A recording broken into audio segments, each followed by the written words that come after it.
All right, time to get going here. Busy as usual, yeah. I feel you, man.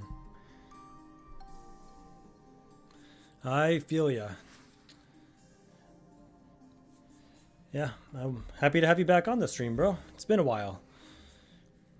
I, you know, I say I'm right there with you. I was almost not even feeling doing a stream, but I'm glad I did. So, it's good to be back.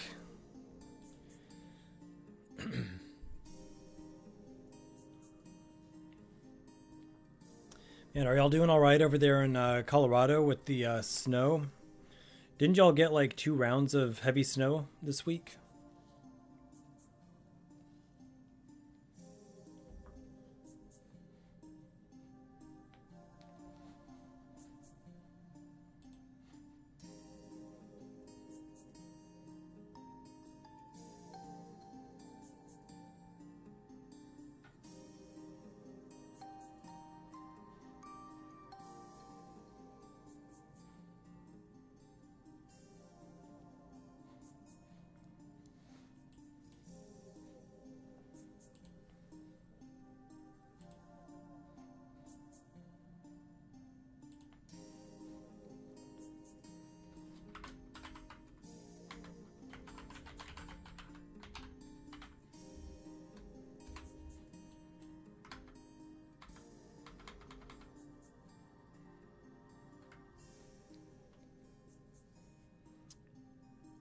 You didn't get any snow? Oh, man.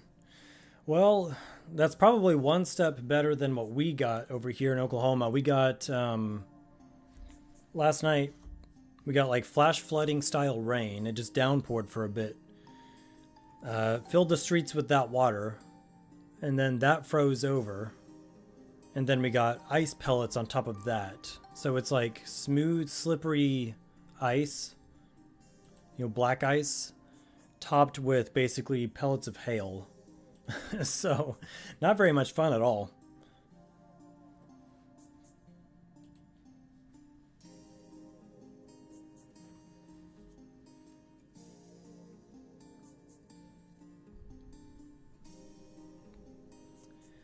Not very much fun at all.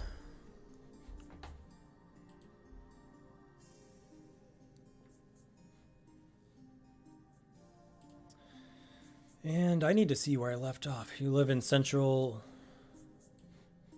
Oh, why was I thinking Colorado? You live in central New Mexico. All you ever get is wind and cold weather. Gotcha. Central New Mexico. Let's see. I've taken I-40 through New Mexico several times. And I've stayed in... Well, a couple of areas, but I've been to the White Sands area on multiple occasions. But yeah, you're right. It's arid. It's just cold, and in the winter, cold and windy.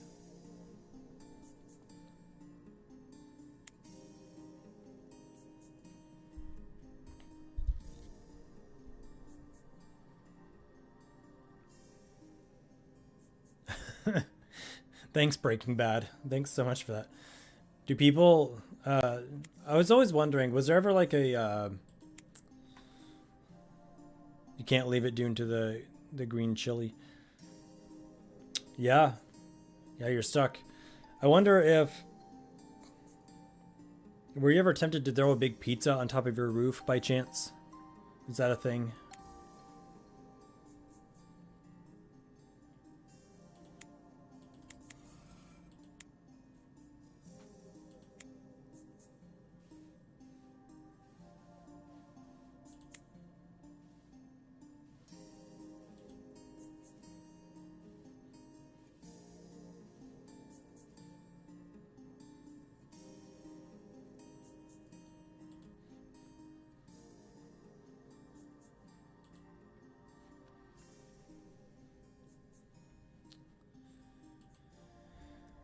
Let's see, and in case anyone's wondering what I'm doing, I'm wondering as well.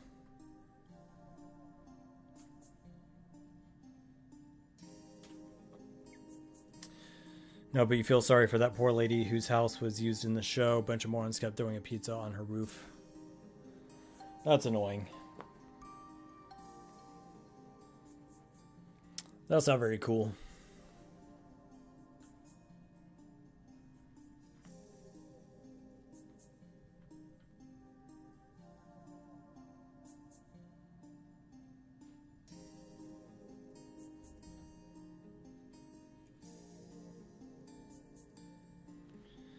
Not cool at all.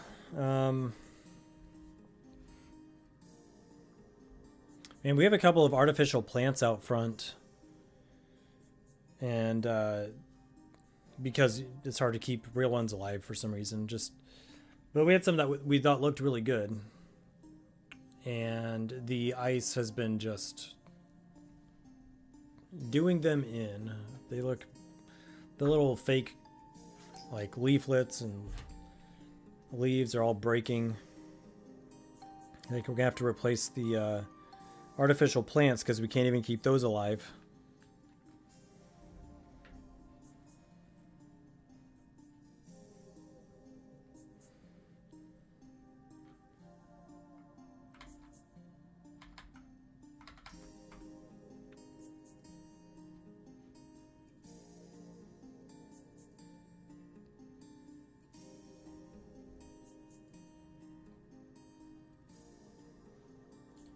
Alright, let's try the next enemy. I'm cycling through each enemy type and making sure that they spawn correctly and that the different towers affect them appropriately, and then making changes where needed.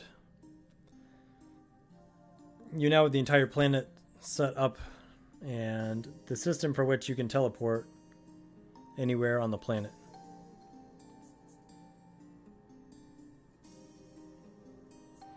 So when you say you have the planet set up, is it like an actual visual thing, or is it like the logic?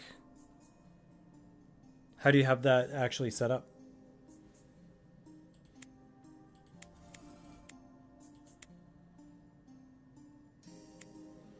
Alright, those guys are taking damage from the water tower at least. Let's try the holy tower.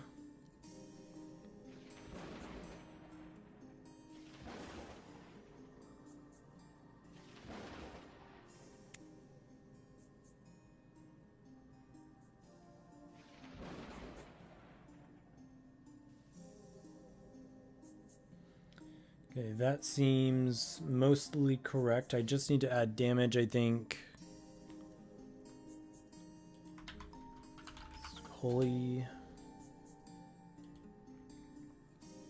The logic is set up. Nice. Well, that sounds like a major step forward for you. Good job, dude.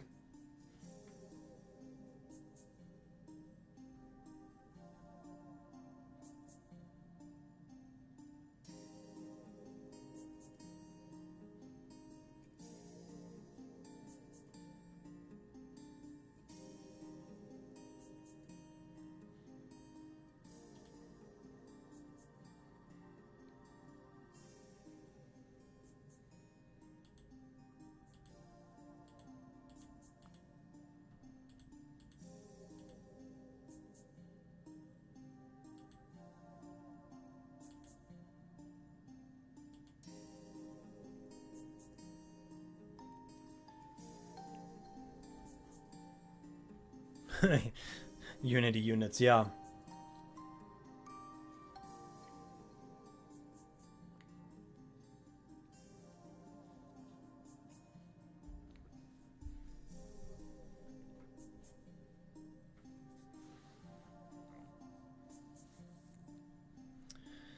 Nice. So I'm glad the Unity unit is working for your unit of measurement.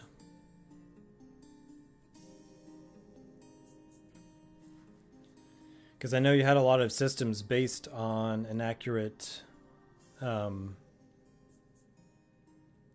common denominator, the base measurement. I know that was necessary for the way you're designing it.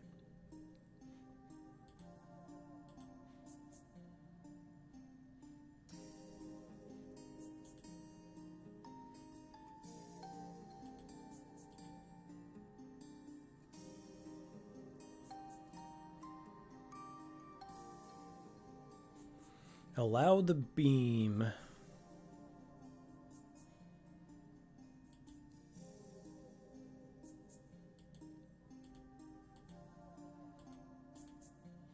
Apply damage. There it is. All right, so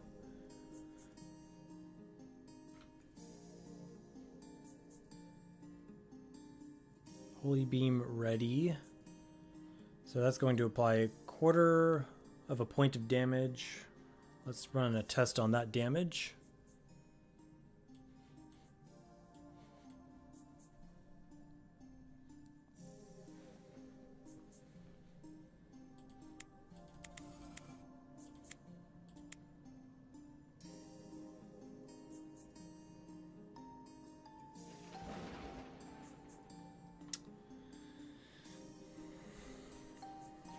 Yeah, definitely can't wait to see some more work on your game.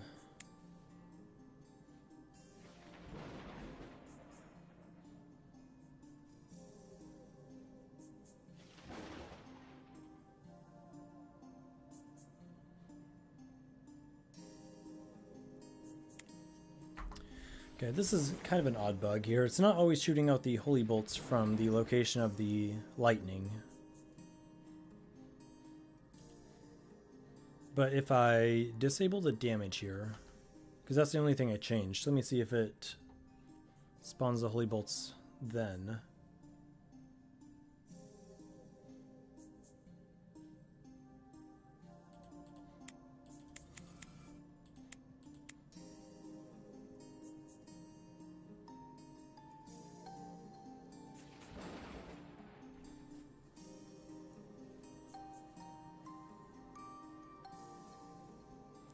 Sometimes.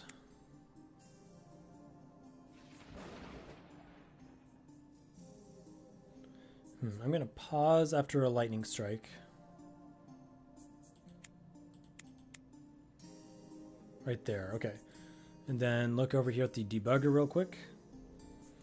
I appreciate the hearts, appreciate the support. Here at Quarrybond Studios, we could use all of the hearts. Your game uses a lot of core systems that everything else is built upon. Seeds that grow into mighty trees, infinite complexity.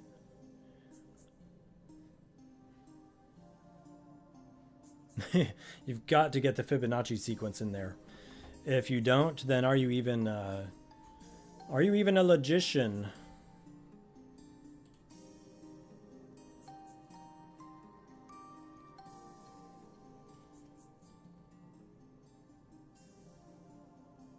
You know, I was like okay at math in school, but I didn't really understand how it was useful, especially like, you know, getting up into various complex mathematics, or not even mathematics, complex like, well, yeah, complex mathematics beyond arithmetic, like you know, calculus and trig and stuff. But then I started doing programming, and I realized a lot of the logic sequences that we use in programming are basically complex math. It's just that it's written out in a different way. So looking at it from a logic standpoint as opposed to a theoretical mathematics standpoint or perspective, it made more sense to me. So I can handle it when I'm actually applying it. I guess I was just a little more fuzzy on the theoretical mathematics. But when I'm applying it to something that, like when I'm trying to solve a problem, it does click a little bit more easily for me. I don't know if you're the same way.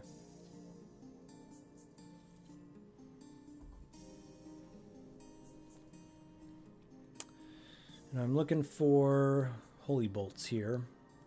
How many are on the scene?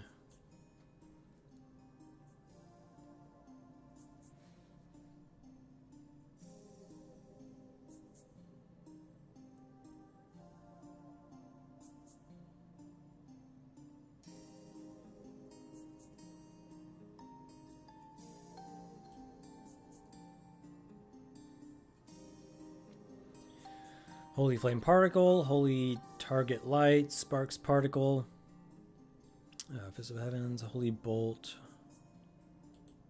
Okay, it's saying there are none. So let's see. Holy Bolt right there. It's saying 0. So let's continue this. Pause. So it should actually be whenever the lightning bolt animation's done. Refresh. It's still saying none.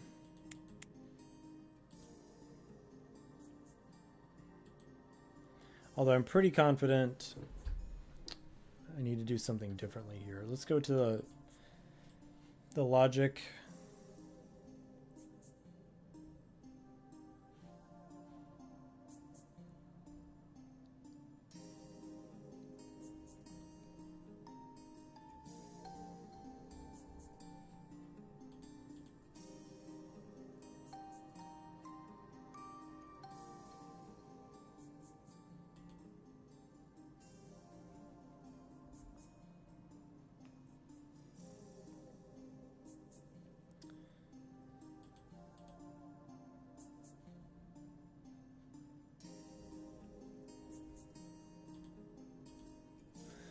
All right, so let's see.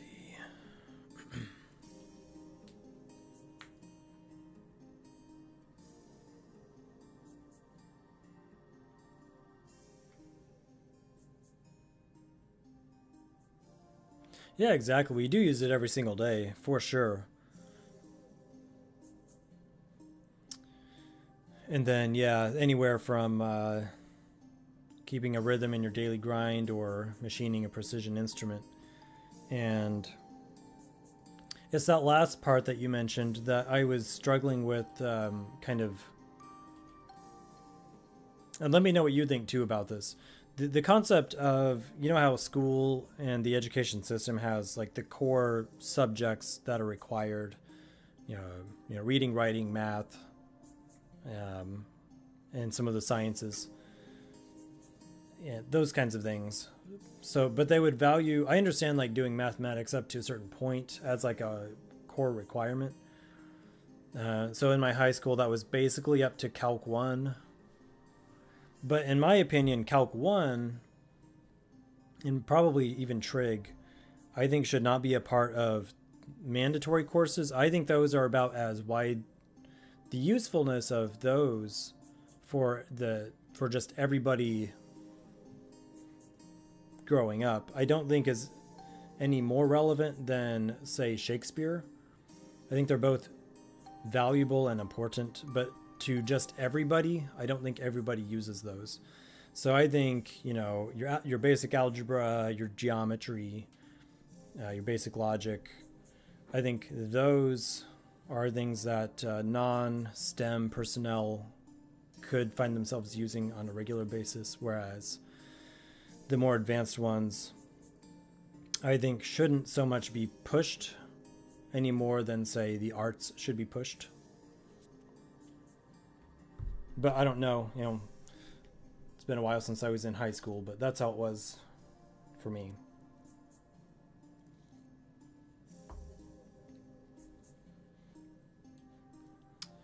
And what I'm looking for now is just trying to get those holy bolts to spawn. Holy bolt. Was there an underscore? Yes, there was. All right. Fire holy bolt. So right here. So when this animation is finished, then fire the thing.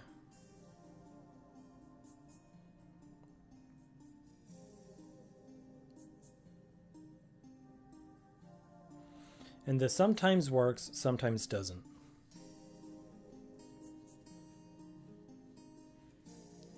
So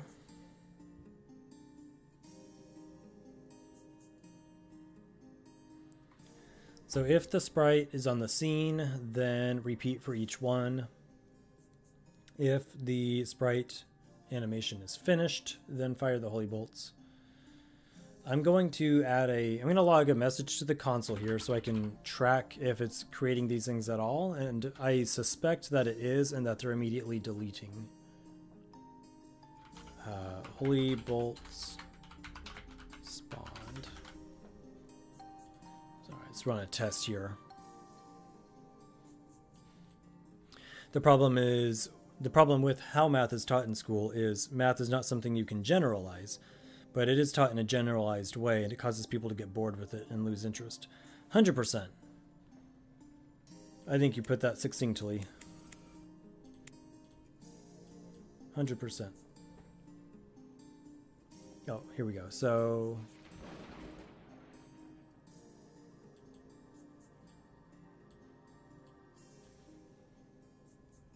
okay, they are in fact spawning and then probably immediately deleting. So yeah, all right. I'm curious then, if that's the case, then what if I have them not delete themselves? You didn't get into math until you learned about fractal geometry? Did that like spark up more interest? What was it about fractal geometry that that piqued your interest?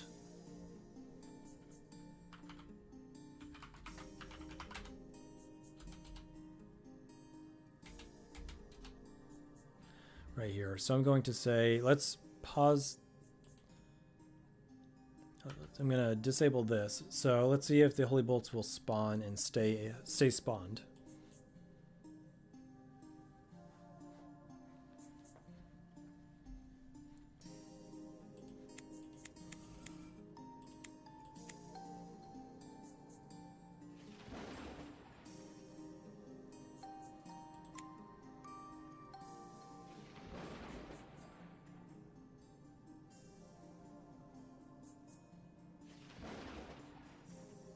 Yeah, so it's looking better. I think the issue was that they were spawning inside of an enemy, and then it was doing the check to see if it was within a certain distance of the enemy, which they were, and then it was deleting them, which I told them to do.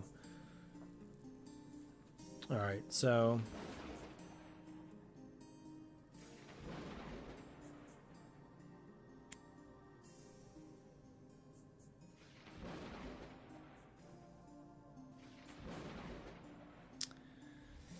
well, let's see, a couple ways I could fix that.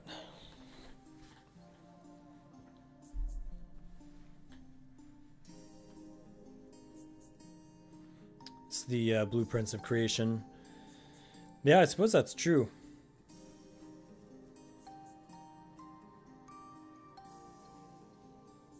I hadn't really thought of it that way.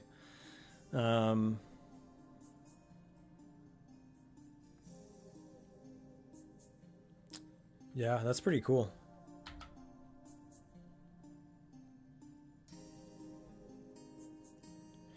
What's interesting is taking those types of things, like how rivers form, how DNA replicates and mountains rise, to even try to approach that in like a computer program is so intensive. And nature just does it. Nice. Well, sounds like you're gonna have a very good shape.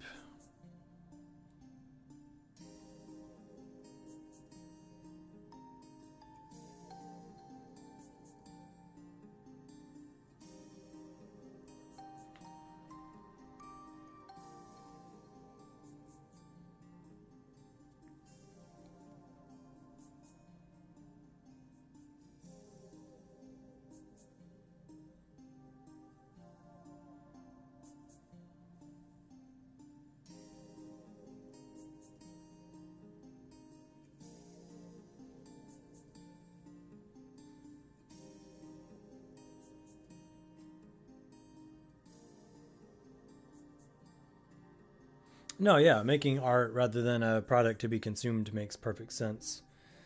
Um,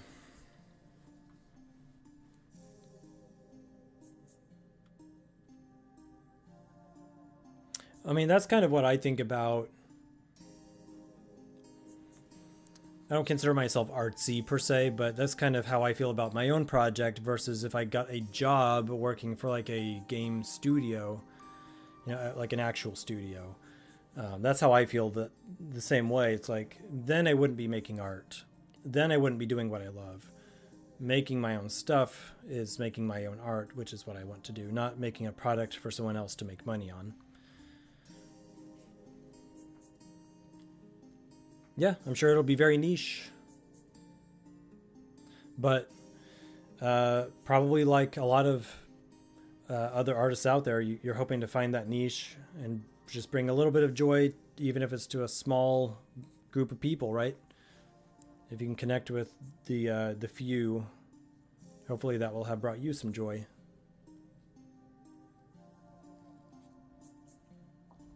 And by joy, I mean emotional response, right? It could be sad, it could be happy. But beautiful nonetheless.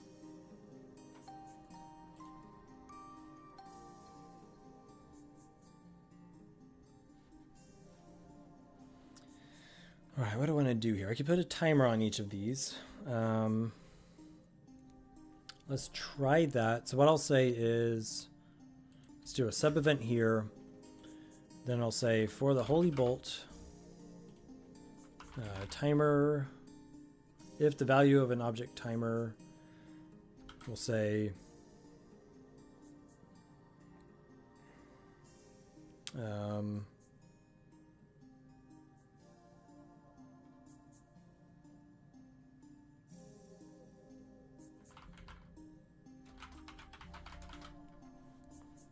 if the time alive is greater than or equal to, what do I want to do here? It needs to not be, oh, actually, hold on. Cancel that.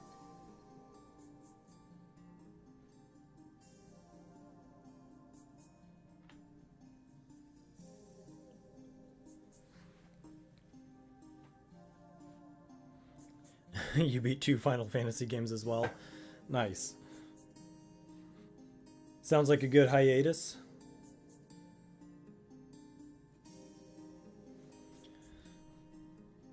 There's a game I've been, a game that came out. There's another YouTube game maker guy, Thomas Brush, and he just today put out this Twisted Tower demo on Steam. It's for free, and I'm gonna check it out. I've already installed it.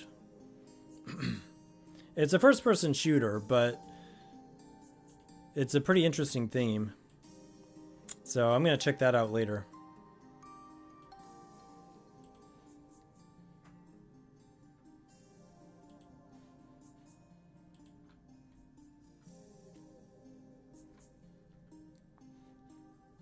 And I've been dabbling in PoE 2, but haven't gotten to the end game yet.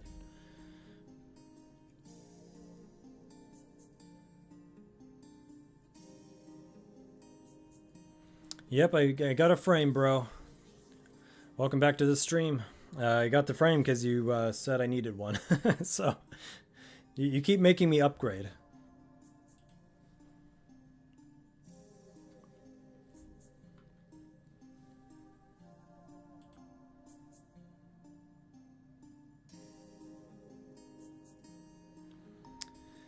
So, I think what I want to do is try to get...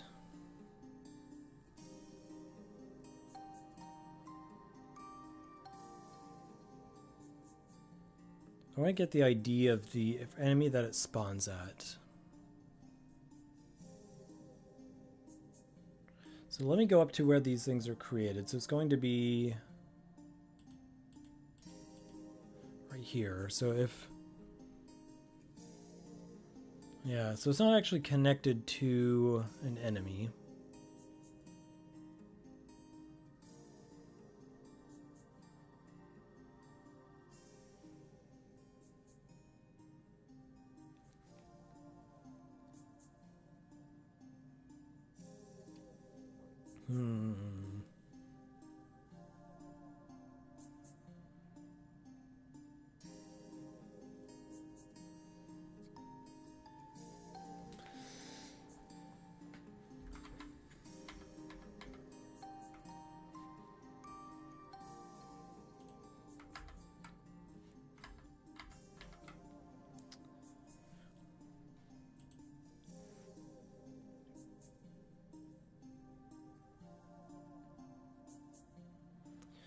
Let's see. Because I swear I want to get this thing to a little play test for you guys this month. I know I said that last month, but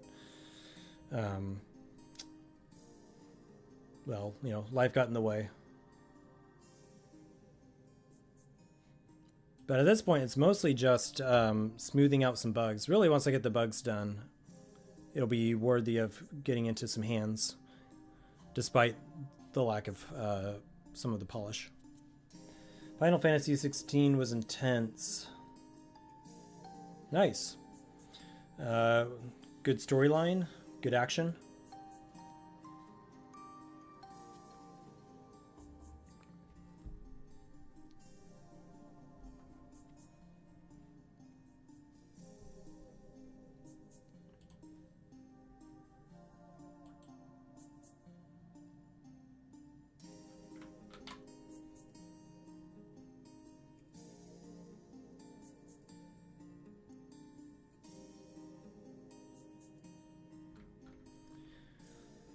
Let's see, is the Fist of the Heavens sprite, it's called Holy FOH. Is that linked to an enemy? Pick random enemies, create object. I'm going to try this. Let's link the lightning bolt with the enemy.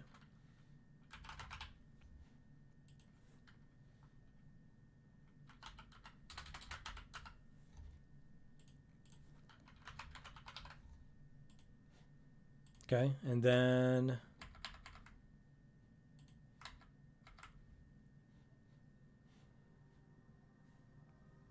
down below, I'm going to try to find that linked enemy. So this will be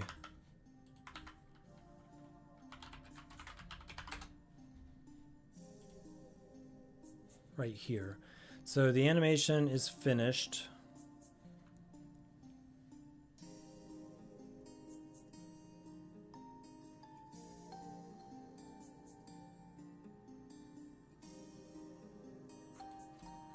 If the animation is finished, then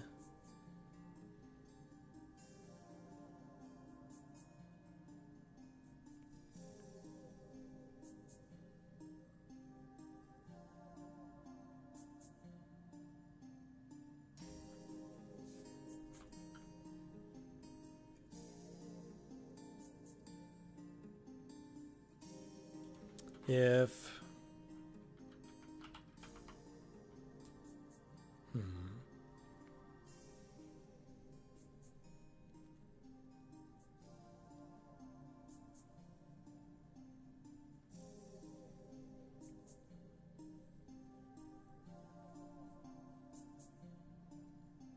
Hey, Lost in Code, welcome back.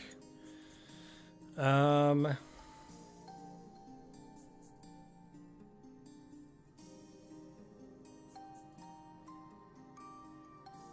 that's not a bad approach, actually, because I was thinking I would set it to spawn from an enemy specifically and then check if the ID is equal to that original enemy and then not affect that enemy.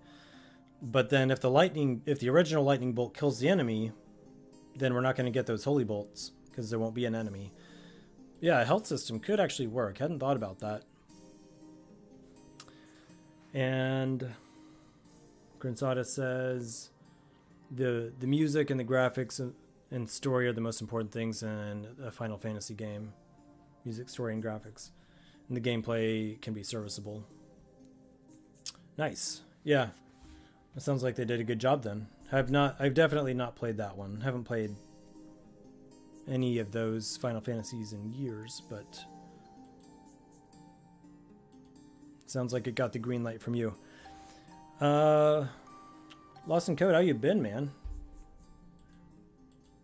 Yeah, let me try this health approach. I think, because I keep going back and forth on some other options, and none of them are great.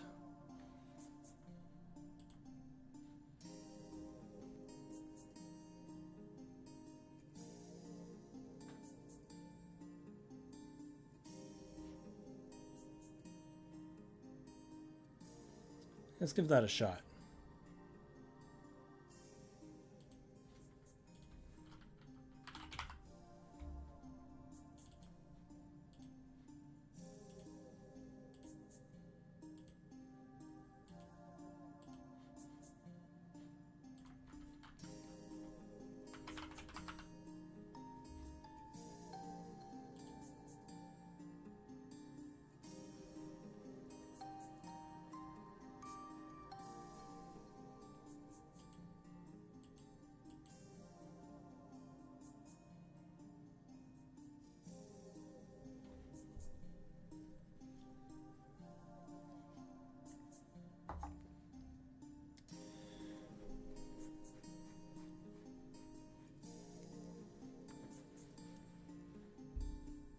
Have y'all had a London Fog tea? Because that's what I've got here. We got it from a cafe yesterday. My friend didn't like it very much, but I had to get something. I was out and about, and then I needed to take a work call, but I wasn't going to be able to drive home before the work call, so I took it on my phone. But I didn't want to make her have to sit around and wait in the car, so I thought I'd go to a cafe. Ended up getting the London Fog tea, which I think is like an Earl Grey plus some additives like creamer and maybe lavender. It's pretty extra sweet though.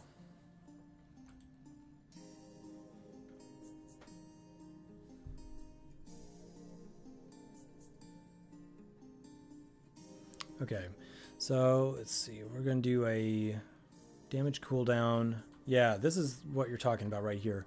Damage cooldown in seconds. Use 0 for no cooldown. They move pretty quickly.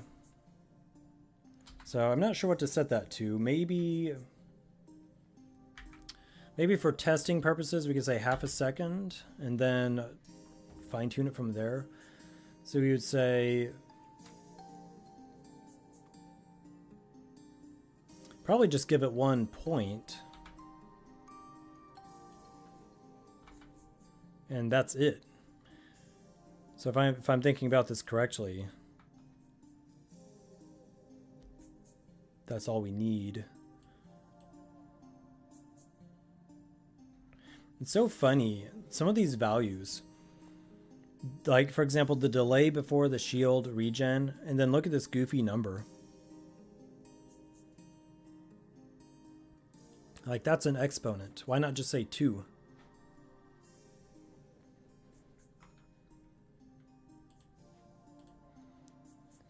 All right, and then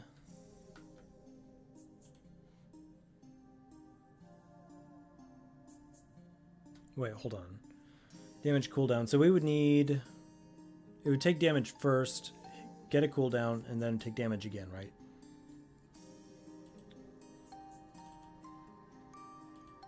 So if I'm going to have, whenever it collides with an enemy, if it's going to take 1 point of damage, it would take 1 first, receive a cooldown, and then damage again and delete. I think I have that right.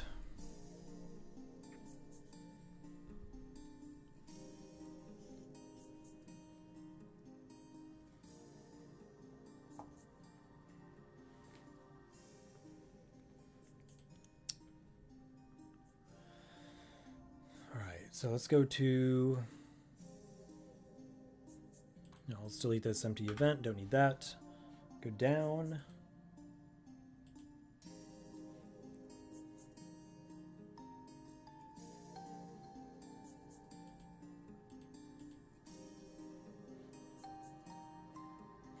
All right, so instead of just straight up deleting the Holy Bolt, we can do a check to see what its health is. If it is less than or equal to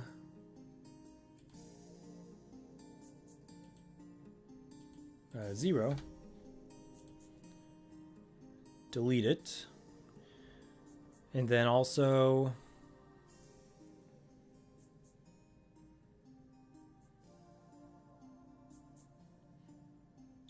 this is where we'll apply damage. So I can probably just take this thing right here, say apply 1 point of damage to the Holy Bolt.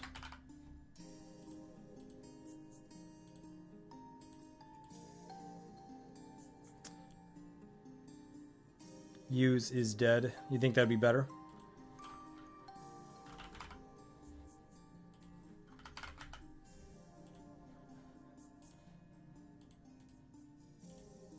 Maybe it's more efficient. I wonder what that looks like on the back end.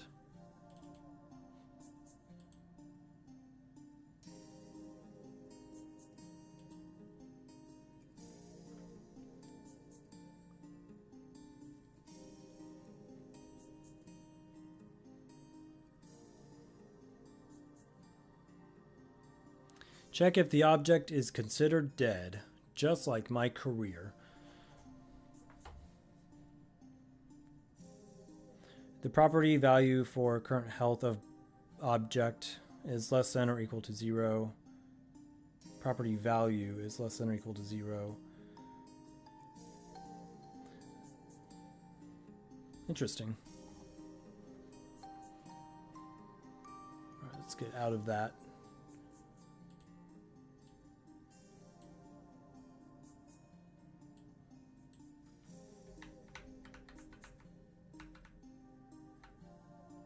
Look at all the stuff I have open.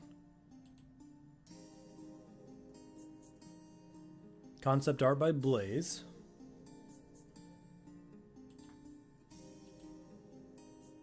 Too many tabs. Okay. Holy Bolt is dead, then delete it. Get out of here. And let's run a test. See if I did that even remotely correctly.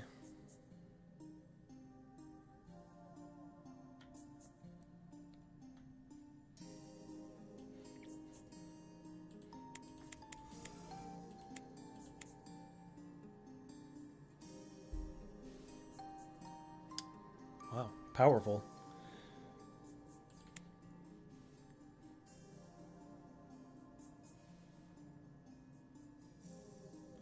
Yeah, I mean, I think it's definitely effective. So now it seems like I need to reduce that cooldown.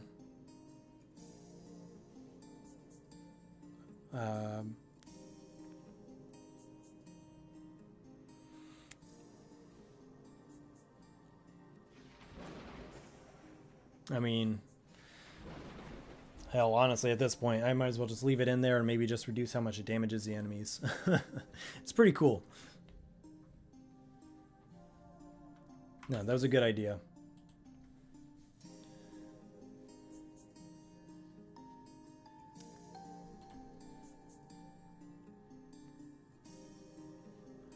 So let's just say instead of applying 20 points, we'll just make that a smaller number because it's probably going to apply multiple times.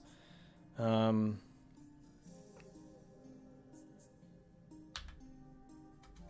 I'm honestly okay with things being not balanced at this point. Distance plus is... Distance plus is bolt, not on cooldown, equals apply damage.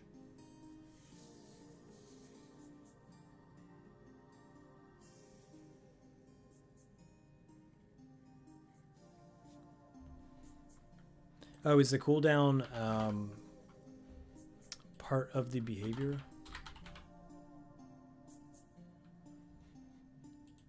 Gotcha. Check if damage cooldown is active.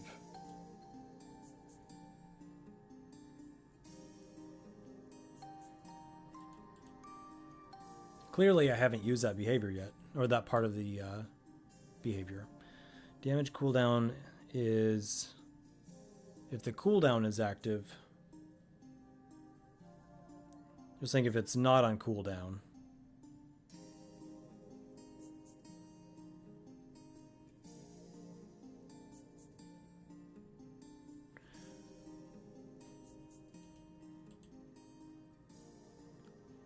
Now, yeah, okay, invert it. You're reading my confusion there. It's been a long day. So yeah, let's give that a shot. Making sure I had it the right way.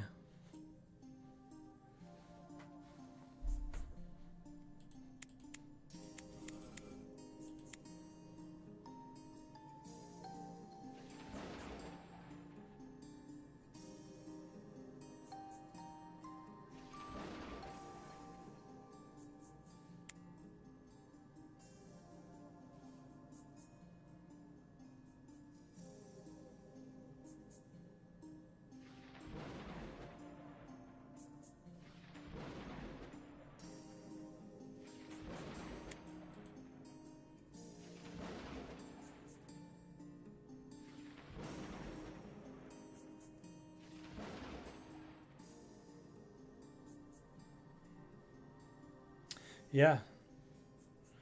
Let's do that.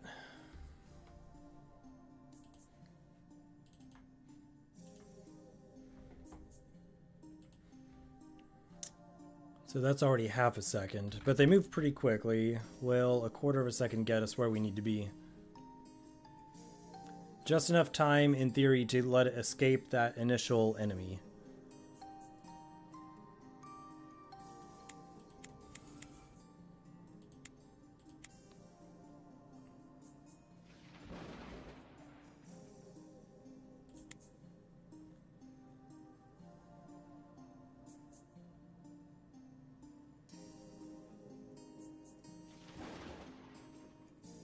Seems to be. We're going to call that good enough.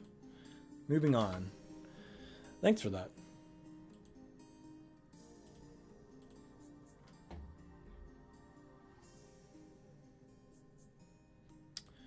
All right, next. Oh.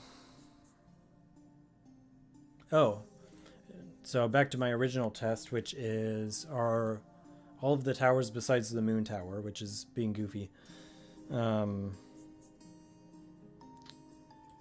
Accurately targeting the enemies. So let's do an ice.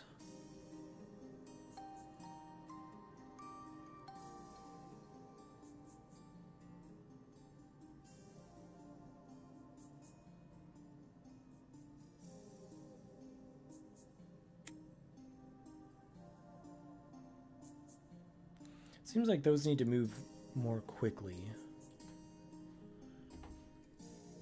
What do we call that? Is that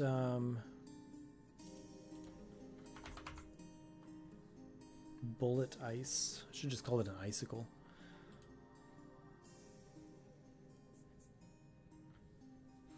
You're saying or just have no cooldown, but set health for max hits allowed.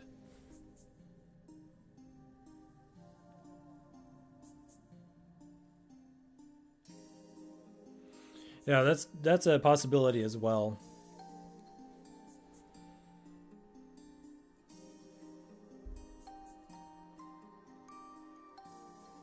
If I think it feels a little too janky, I'll come back to that, I think.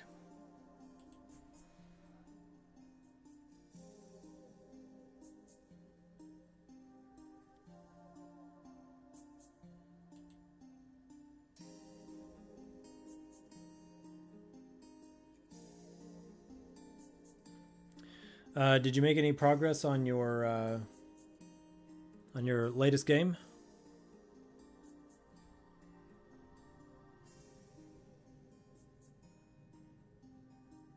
I know it was only supposed to be a 24-hour game, but I didn't know if you said you broke up the hours a bit across different days.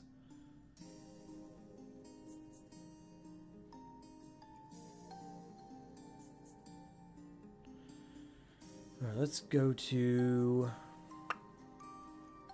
wherever these are created. So bullet ice, that's what we're looking for here. Oops.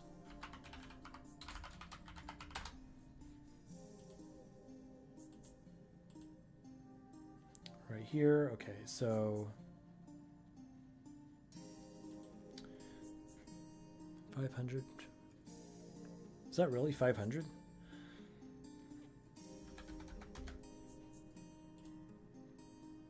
Seems a little slow. It just looks funny.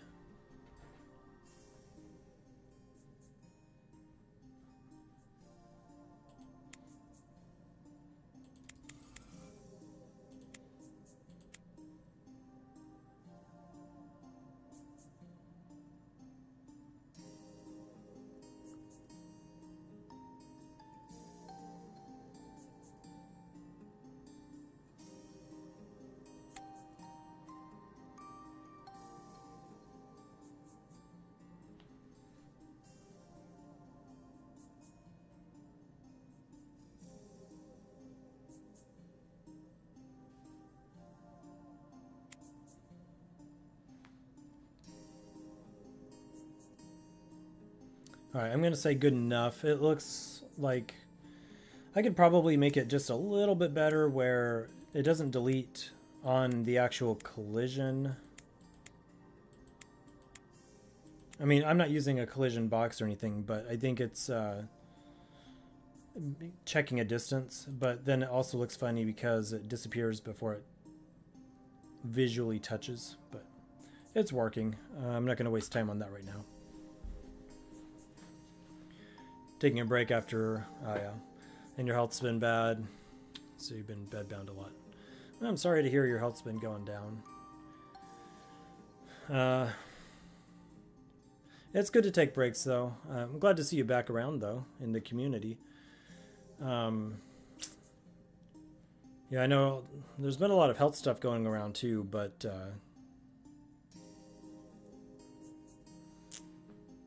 sure hope you get to feeling better. Just add a wait and then delete.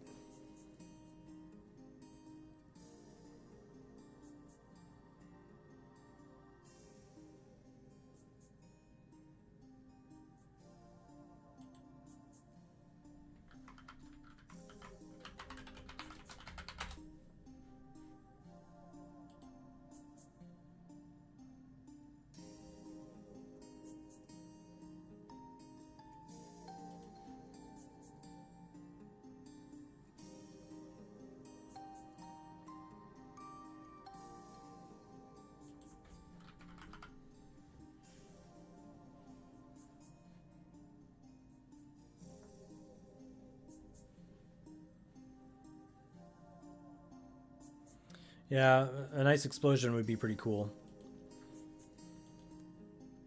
And when you say wait, are you talking about just using a timer?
And we can make a little ice explosion here as well. I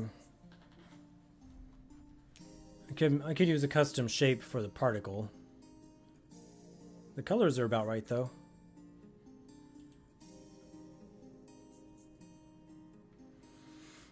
And you're saying to set a variable for ice hit, set to true, and then wait 0.1. Yeah, something like that could probably work too. Let the icicle get like a little further in, even though it will have already registered the damage and the freeze condition on the enemy. Could definitely do that. Minimum lifetime. It's another one of these ridiculous numbers. This is probably one of the Crinsada's fractal decimals here.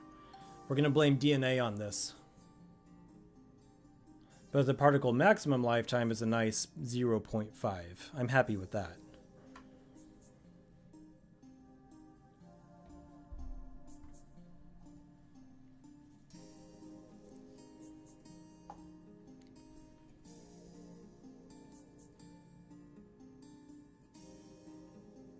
We're actually going to start these off at about, let's say 100, and let those drop down to a really small number.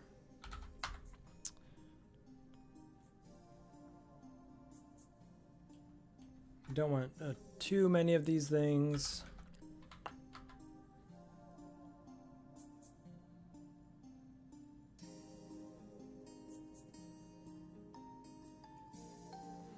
Yeah, definitely love that. Let's try 0.2, 0.5. So that is sparks. Let's rename that though to ice explosion particle.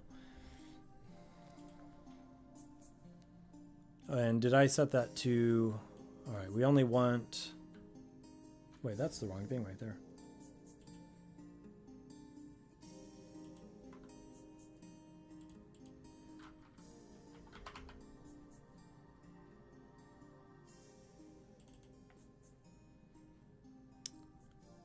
We don't want infinite particles. We want, I don't know, say 200.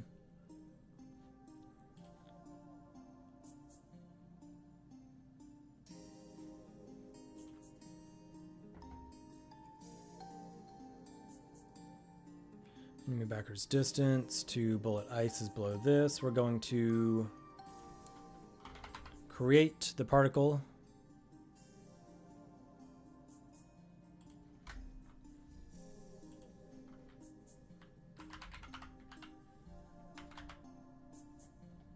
At the enemy backers dot center X and center Y. On the particle layer, hit OK, and then let me double check. I want this to delete. Yeah, delete when out of particles. Let's try that.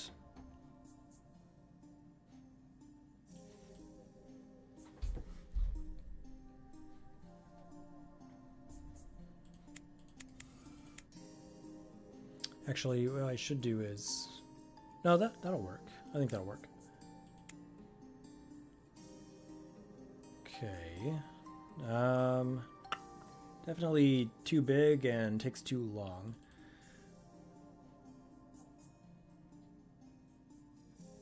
I don't think we need to reduce the opacity, though. You could say maybe like 200, 200. And...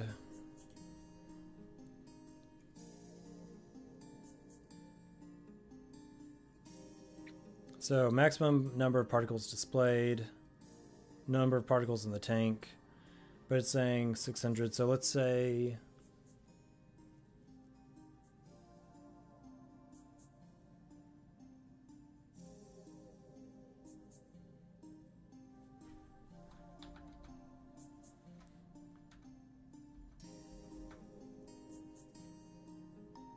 and that's maybe a little bit extreme anyway.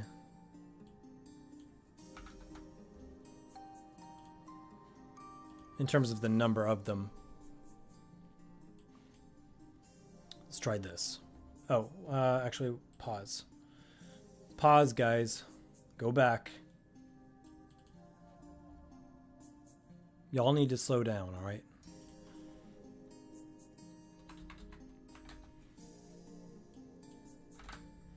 We're gonna make it just a little bit smaller. Now let's try it.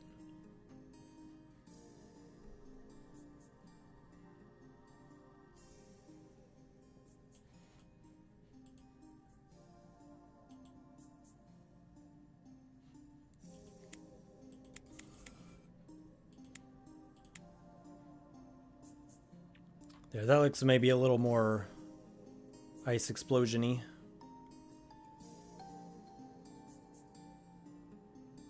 What do you think? Are we happy with that?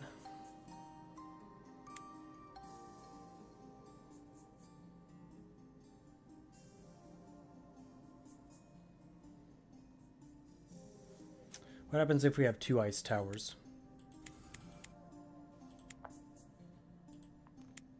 Or even 3. Gotta try these things. Gotta play test.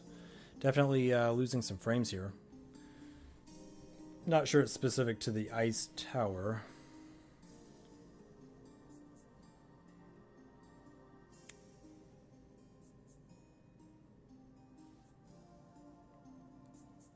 Start the color as dark blue. Let it get to the dark blue to light blue.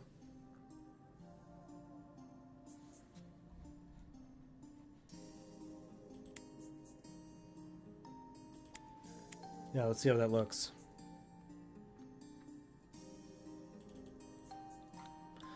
See how that looks. We'll go Let's copy this color here, and then I'll paste it in here, and then take that.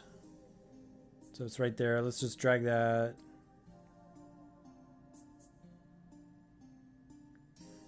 down diagonally.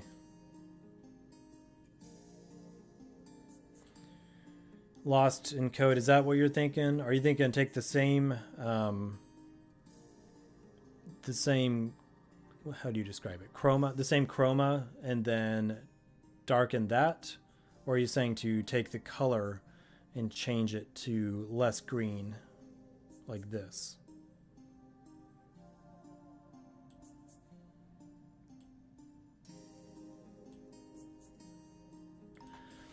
The Crinsada, you'll be streaming this weekend.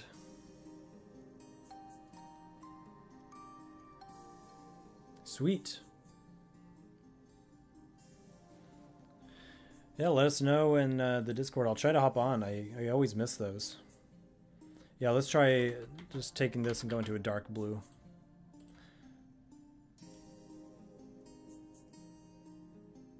The funny thing is, for me, I'm usually, if I'm not streaming myself, it's usually because I'm not at the computer to where I can watch other streams. So it's kind of like a, it's a bit of a conundrum, isn't it?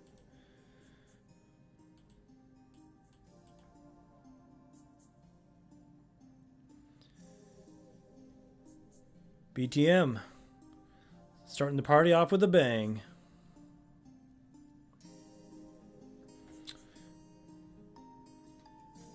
BTM, your level builder is looking pretty cool, bro.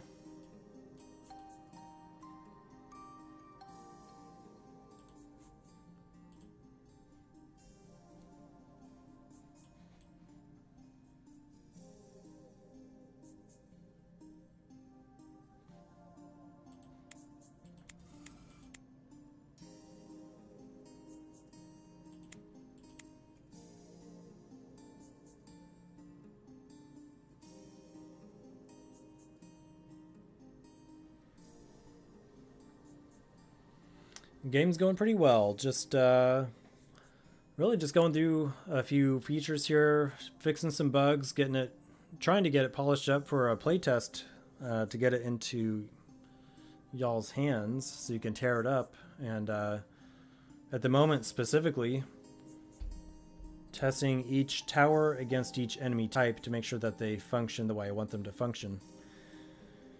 And if they all do, then it's going to be a matter of basically just getting in a few more levels. But yeah, it's going pretty well. Making an ice particle at this exact moment. I think that's maybe a little too dark on that. Maybe less speed.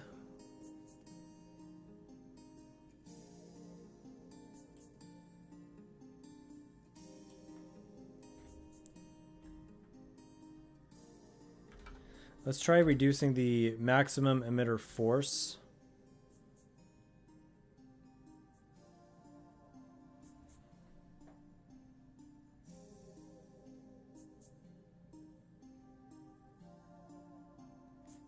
Let's see if that does it. Yeah, force. Let's see if this does the trick. Man, we've got almost the whole crew on here tonight. We just need George.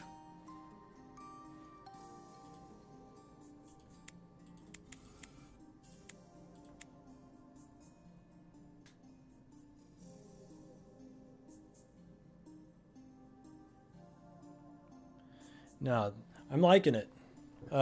Just got to get some nice crunchy sounds on there. I can't wait to do sounds, by the way. They really make a game come to life. Add that whole new sensory to the game. Obviously, we can fine-tune it, tweak it. Yeah, another sense. And then after that, all we need to do is hide the FPS counter so people can't noticeably see how laggy it is. Remove that sense. And less particles, but slightly bigger. Yeah, we could try that. I do think there are maybe a little bit too many Although, in terms of the FPS, I am narrowing down specific things that are causing frame drops, whereas before it was just always bad. Now it's like more easy to narrow down because I've basically refactored everything at this point. So even if we see it drop, it's something that I can come back to later and kind of more accurately diagnose. All right, so let's try one more thing here. Let's try, instead of 100, let's try 80 maximum. We could try the start size a little bit bigger. And then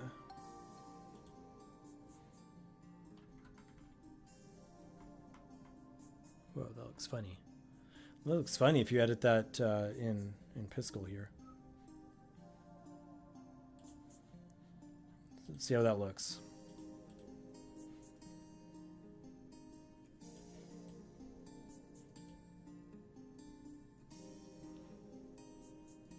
Yeah, you said you ran it on basically a dinosaur, right?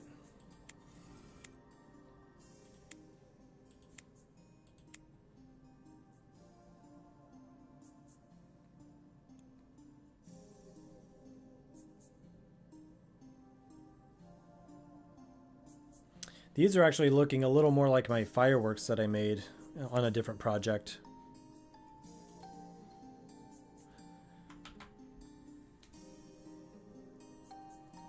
Binaural landscapes. I think I did actually, now that you mention it. Haven't used it, but that's on my, I think I have it saved on a bookmark. Have you used it? I've also been making...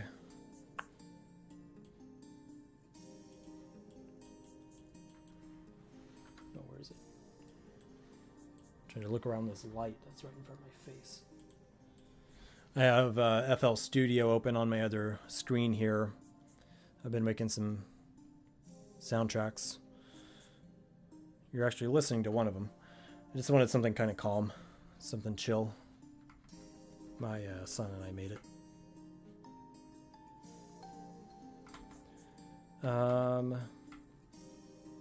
Ice needs to be a bit closer before delete. Yeah, Lost, you're right. So I think that's the last step on this particular item.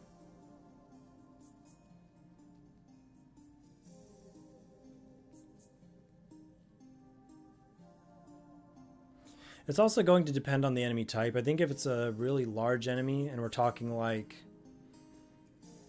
Because right now I think it's a distance of 100 pixels from the... I think it's from the center of the... Let me see. Actually...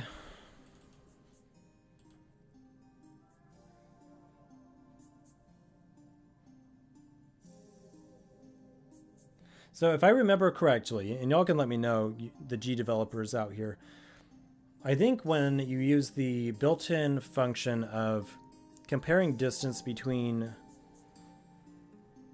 two objects, it checks the distance not between the bounding boxes, but between the origin points.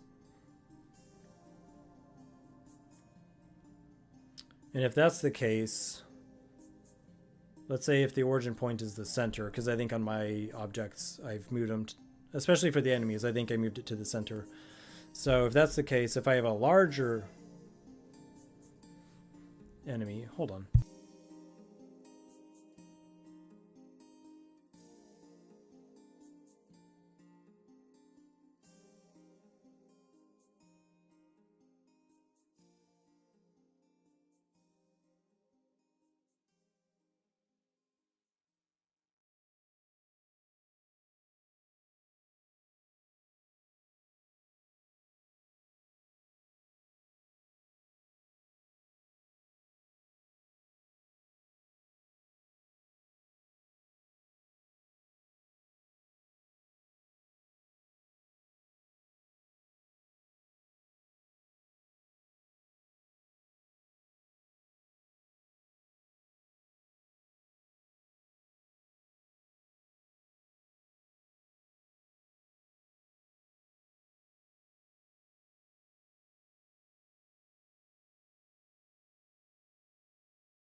All right, back.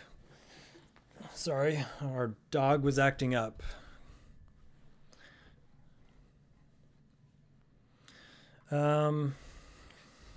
Did the stream just die? Your internet's dying. Never mind.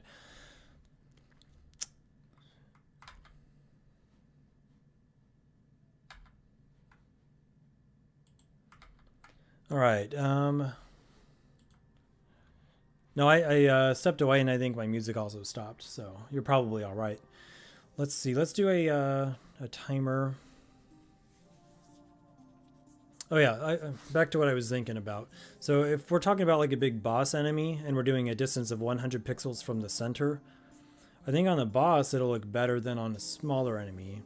So it probably just depends on how we want this to look.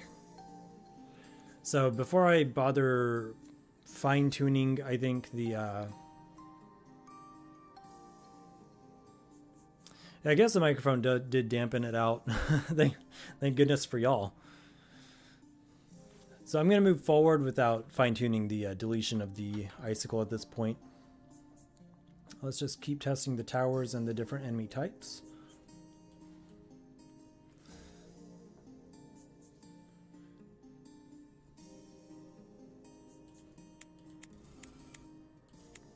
So there's that one. Let's change it. We're going to skip the moon tower. Okay, Arcane. What in the world is going on with Arcane?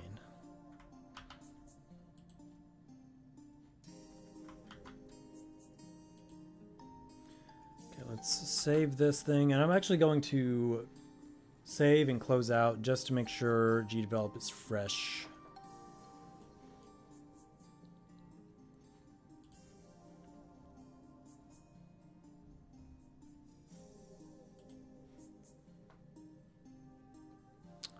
Can't be too careful.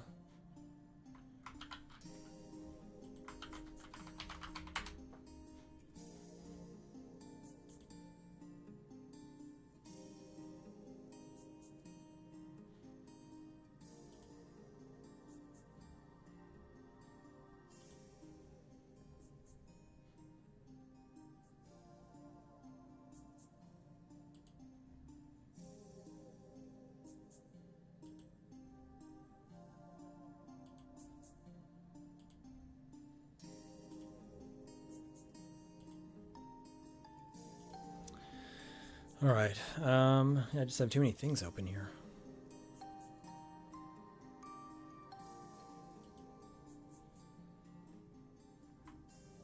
Okay, so right here, upgrade button, purple's clicked. So why?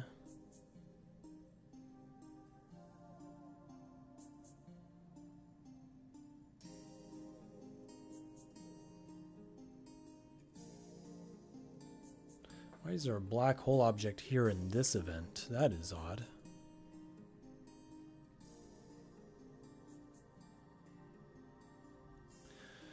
Let's see.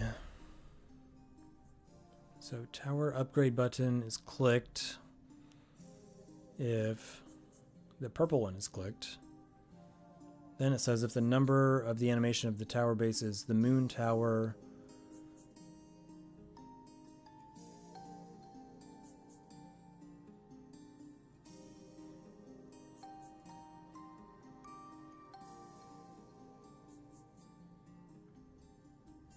Did I do that for each of these? No.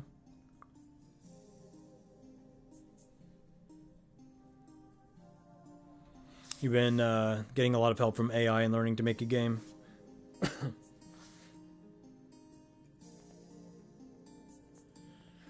Yeah, AI is actually decent. I've even asked ChatGPT about GDevelop from time to time, and it misses some things, but overall it does a pretty good job of scouring the internet and coming up with the answers.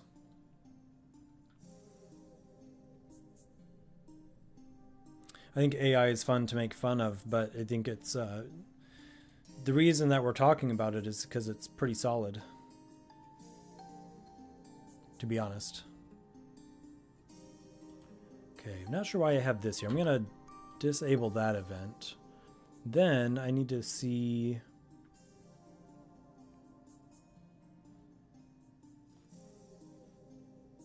So if the variable ID of tower heads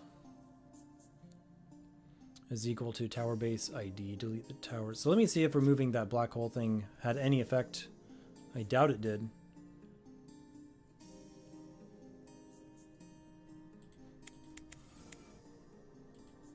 Okay, so that's just straight up deleting. Then change the animation of tower base.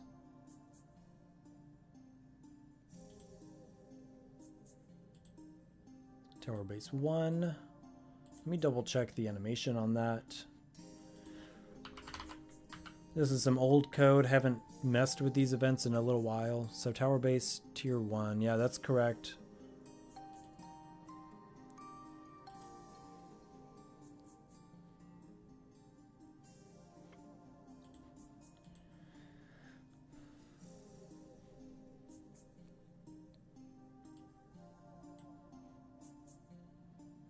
Create towerhead arcane at the position towerbase.center. Do some other things here. Delete. Oh, right here. This must be the problem child. Delete all moons that are linked to the tower base. I think this might have been a part of an experiment where I was trying to go from a moon tower to an arcane tower. So let's try this.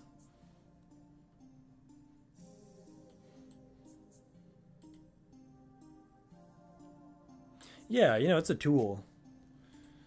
I mean, you could pick up a book and you could read an instruction manual, and it's not going to be able to follow along whatever task it is that you're working on, but you can fill in those gaps for yourself using a book, and so you can do the same thing with AI, right?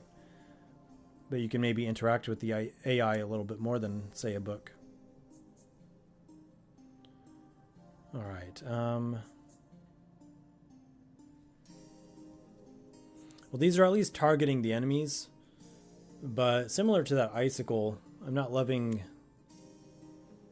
the way these work. So it's maybe not a bad opportunity to fix it.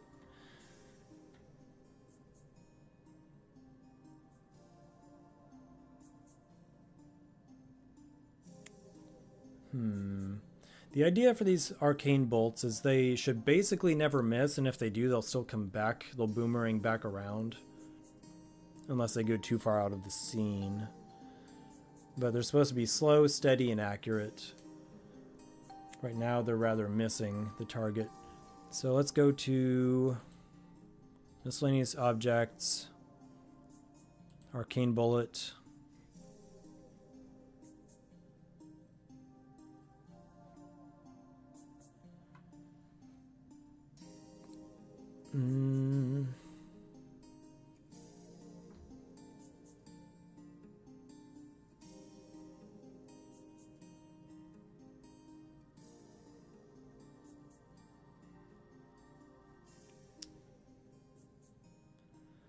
We said if it's within 50 pixels. Let's try 100 again. I think that's what we used for the icicle.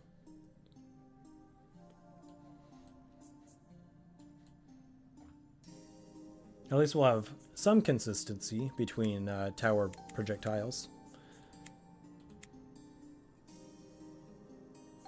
And then definitely, like we were talking about, like we can make that work, but we'll want to wait to delete them.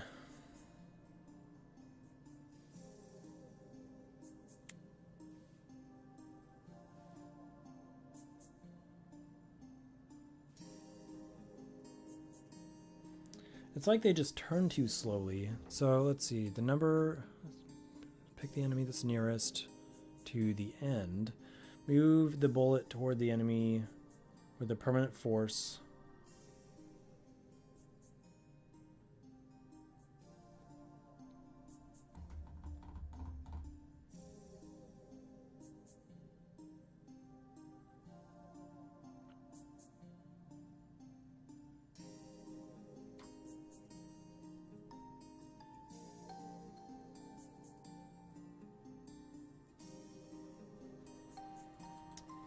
Does it look better if we just speed it up a little bit? So right now it's kind of like firing purple slugs. Not particularly exciting.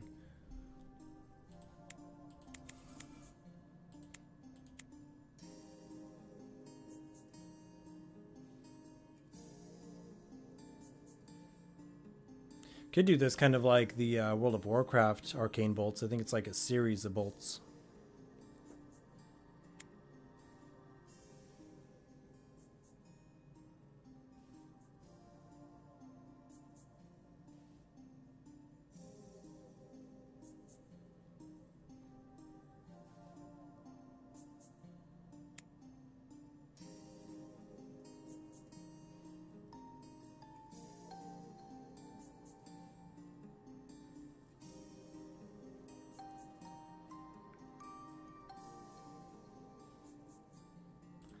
All right, we might try that cooldown time to kill variable thing. So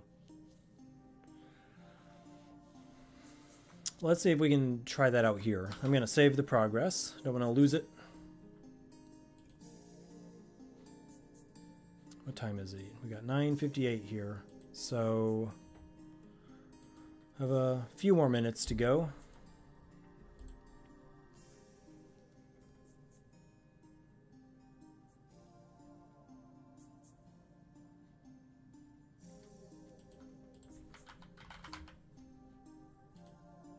Bullet arcane, variables, enemies hit. Let's do, oh, what were we saying? We were saying...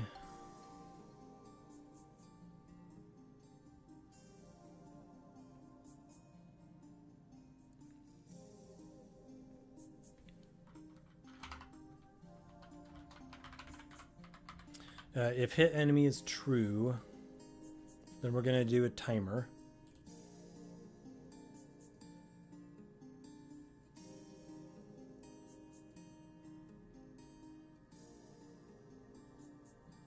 So we do have a kill timer just based on if the bullet lasts too long. Sometimes even if they don't go outside of the scene where they will automatically delete, then sometimes they just linger. So I do have a kill timer, but we can also set one for if they've actually collided with an enemy. You know, it's a soft collision, of course. Then instead of deleting the bullet immediately, we'll delete it after some time. So right here, if the distance is below 100 pixels, let's do a sub event there. Let me see. Actually, that's going to go somewhere else. Then we're going to start a timer. Bullet arcane. Have I ever heard of Schrodinger's cat? Why does that sound familiar? And why did the lights flicker when you asked me that?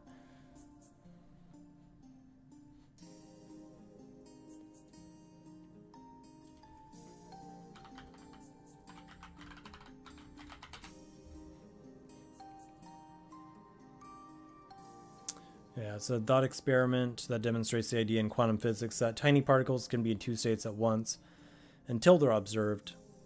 Imagine a cat in a box with a mechanism that might kill it. Until you look inside, the cat is both alive and dead at the same time. Yeah.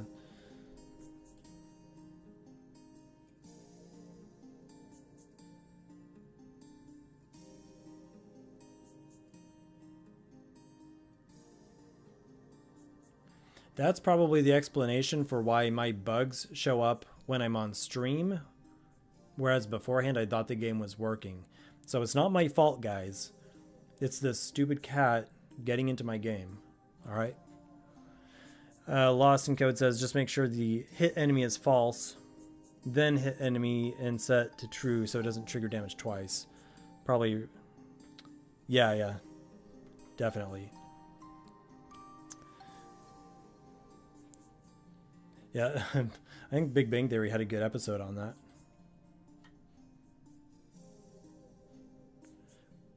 Yeah, so let's do this. So yeah, the distance is below 100 pixels. And then also if, let's do that Boolean check.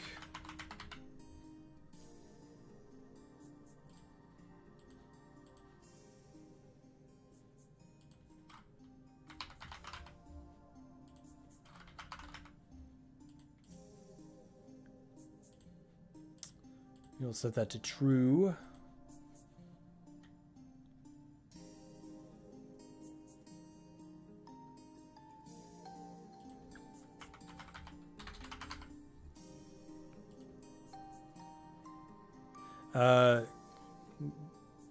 The Sada, out of curiosity, why do you ask about the Schrodinger's cat?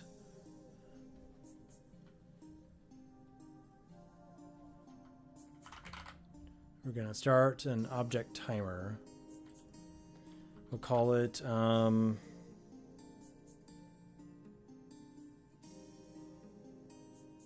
we already have a time to live, which is a different one. So we'll say time to kill.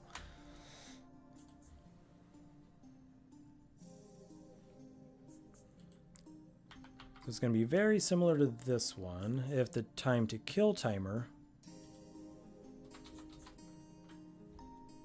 is greater than or equal to, we'll just hard code this for now. What do we want? Like, it's going to travel an additional, we could say 0.3 seconds. It's not moving that fast. It's not quite as fast as the icicle. Then we delete it.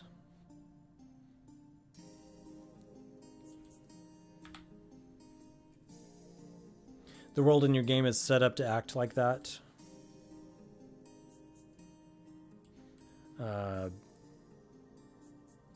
Land, trees, rocks, and stuff doesn't actually exist until the player observes it. It's all just potential. Are you talking about the fact that it's like outside of the visible area and then it generates?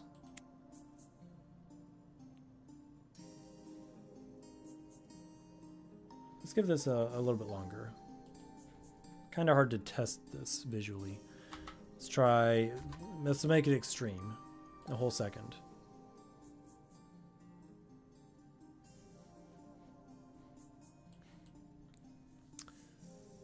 NPCs are just generic placeholders until the player interacts with them. Nothing about the NPC's identity is confirmed until the player confirms it.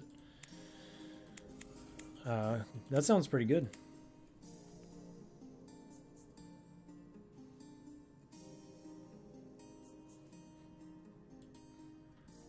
Is that because of the, like the, what do you call it? You have sort of a procedural narrative generation, don't you? Or at least you're planning to.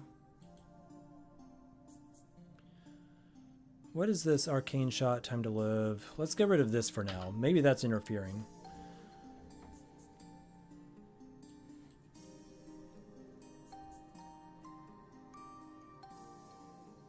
Yeah, it does seem to be deleting on the first contact.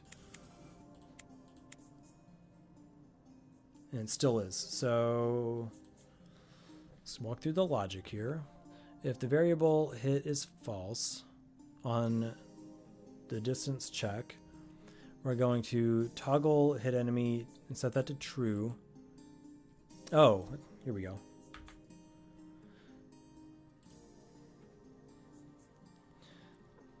It's because I told it to delete.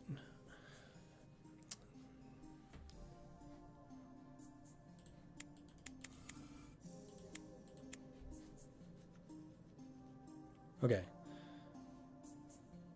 Now I think it's working as designed. So let's bring that back down to say 0.3 seconds and see what that looks like.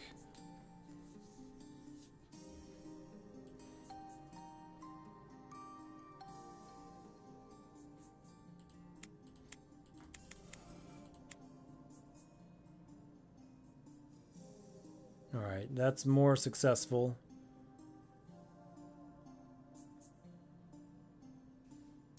It'll all depend. I'll have to put in a check. Now you can see how they're kind of homing, but they're a little bit drunk if they miss.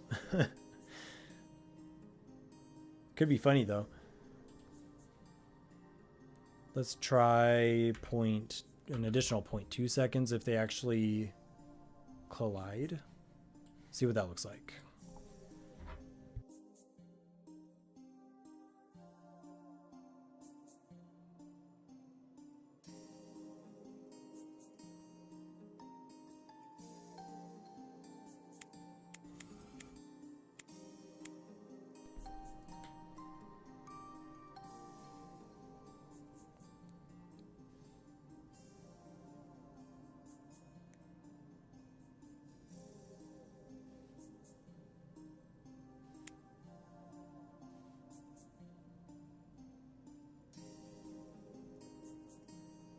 It's got work to do, right? But in terms of what I'm testing at the moment, I'm going to not linger on this.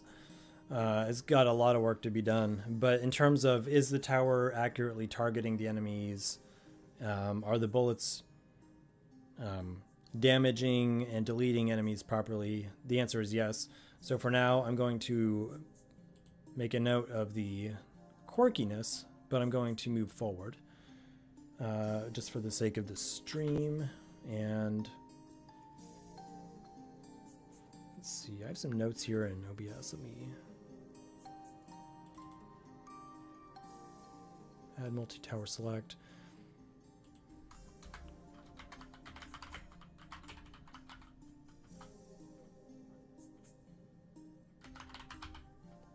Arcane bullets are drunk. I'm going to add that to my to-do list. Enable the total life of bullet delete event.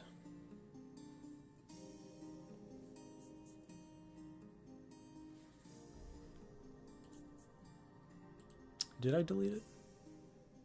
Or disable it?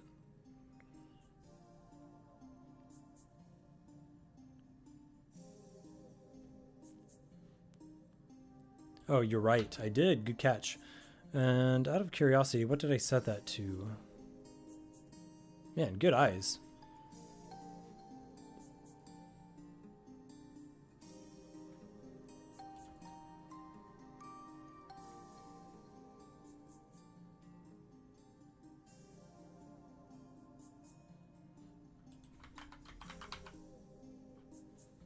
Three seconds. Okay, so it's allowed to float around for 3 seconds. All right, let's test that. It shouldn't change anything. Well, let's test it out just to be safe.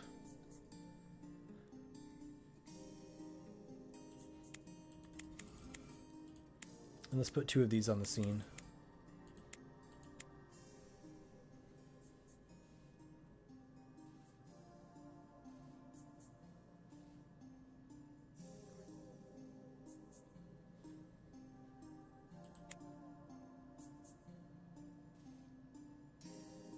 All right, not too bad. Not too bad. We can live with that. Good catch.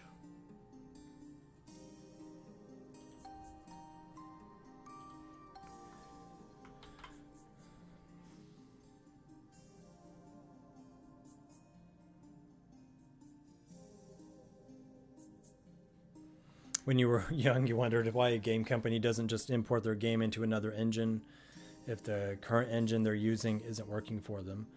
No, it can't be hard at all. Can't be hard at all.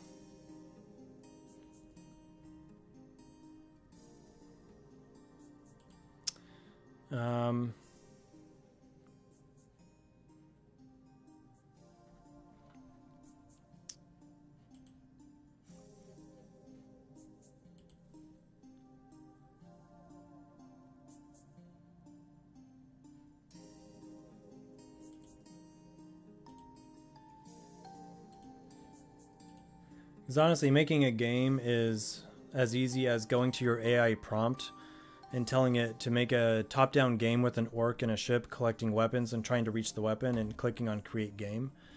And then you sell it and you retire, you quit your day job and you go live on a yacht or in the mountains, whichever floats your boat. So I'm going to go and do that. and then I'll catch y'all later because I'm going to go retire after this.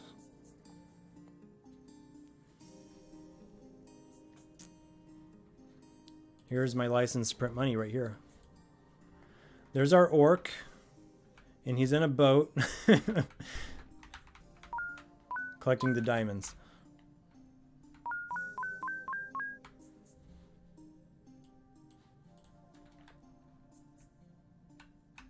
Gotta watch out for the bee. Does that kill us? Yeah, it does. Why didn't they make it animate? That's so goofy.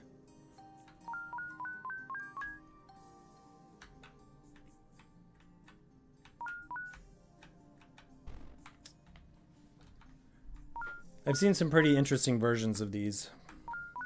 This one is mid.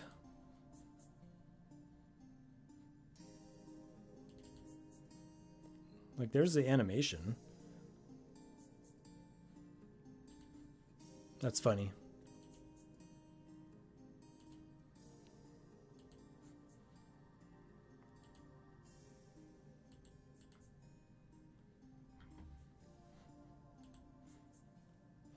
Efficacious breath. What a name. What a name.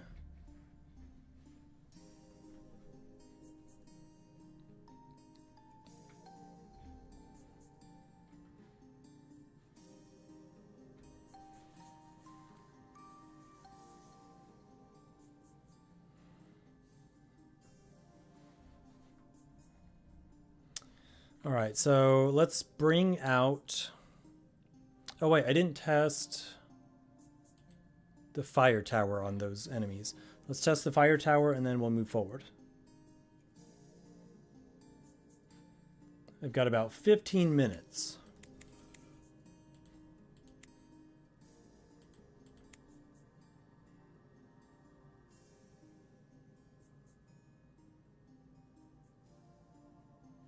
All right, definitely working.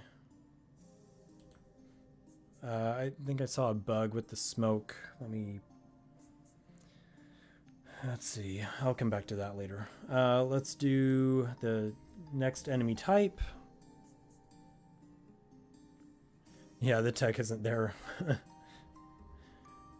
Not yet. Give it time.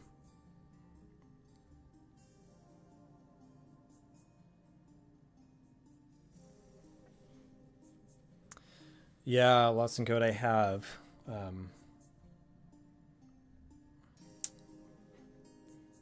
I've had some weird moments like that for sure. A few heart attack moments. I know, I think you said, was it you who lost a game? You didn't have the cloud save.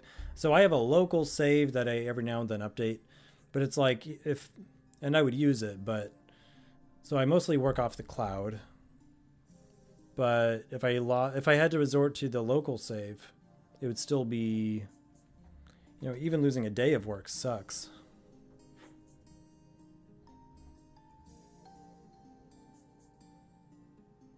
Depending on the day, sometimes my work puts me 2 steps back. All right, so we're gonna go to spawn enemies right here. So we're gonna go to the next one, which should be, I think it's called large. It's a basic enemy large. 0, 1, 2, 3. So it's the 4th one. Cloud save is too slow. That's probably my problem, to be honest. Yeah, these are bigger and slower, but they're still basic. They don't do anything special. They still have the old HP and enemy ID text objects on there as well.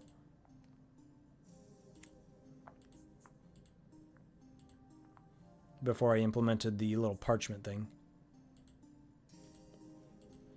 All right, let's see if the flame tower is working on these guys.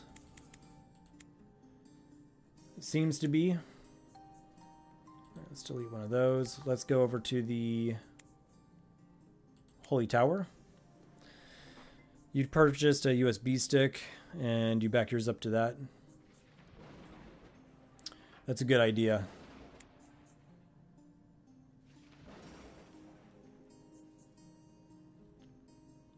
Honestly, storage is so cheap these days. There's really no reason not to do something like that. I lost a whole hard drive last year. And that was fun. Alright, that seems to be working. Let's change that to... See, Earth Tower doesn't shoot at the enemies, so let's change it to the water. Alright, that's working alright. Let's change it to ice.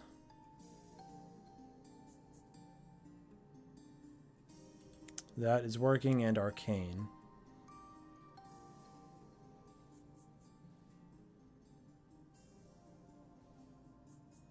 Alright, good there. Let it finish saving. Speaking of Cloud being slow.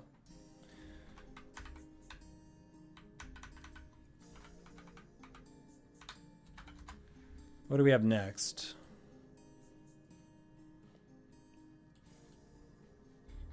What we got next? 13 minutes.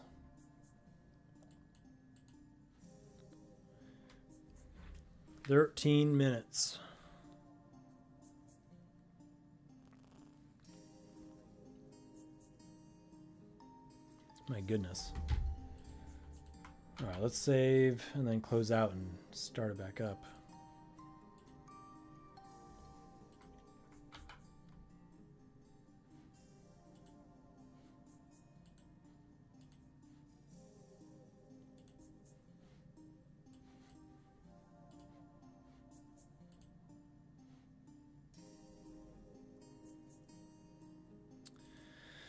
Yeah, man, go ahead and head off. Good to see you again. Good luck with work and the rest of the week as well. Hang in there. I've got 10 minutes or so myself here. 12 minutes.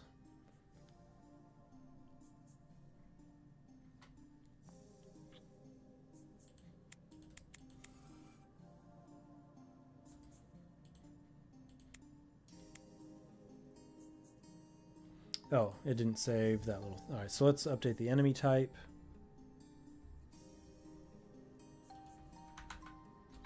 Can't remember which one this is. But we're going to find out. Shielder enemy, ice enemy. Ice. Alright, here we go. So this should freeze the tower.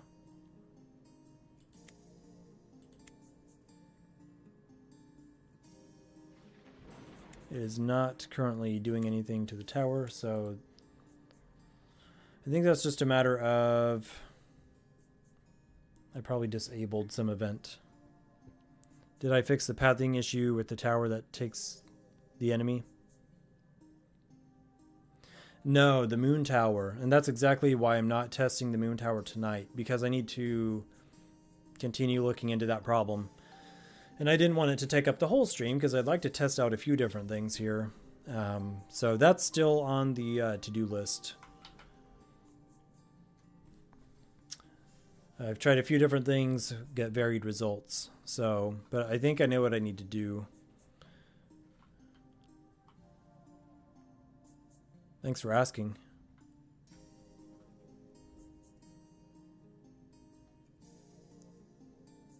All right, so we need...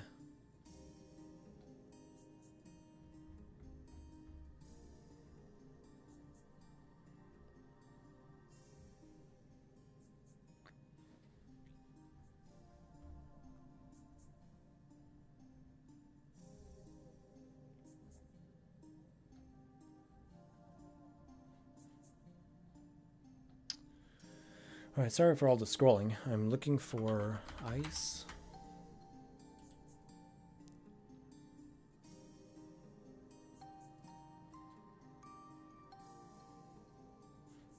So right here, close this. Oops. Number 4 here is the ice enemy.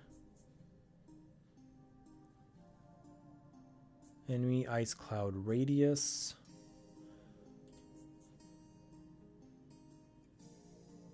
Was wondering if you removed the path from the current enemy, then applied it again once it's at its new location. So I did some version of that where I was disabling the behavior,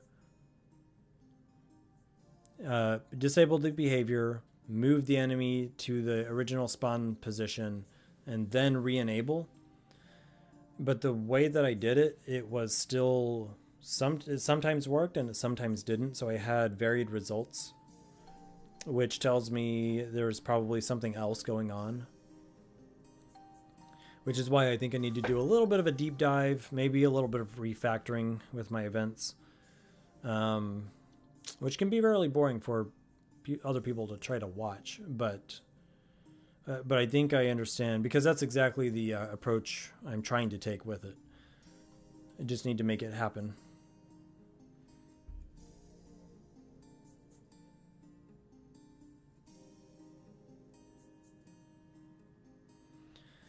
But if I don't get that soon, then that'll be the final thing before I can make this play testable.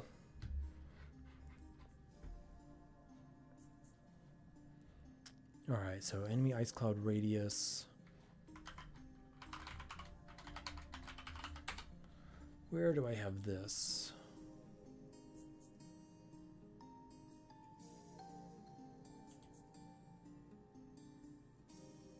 Okay, so right here, I have, this was actually based on collision.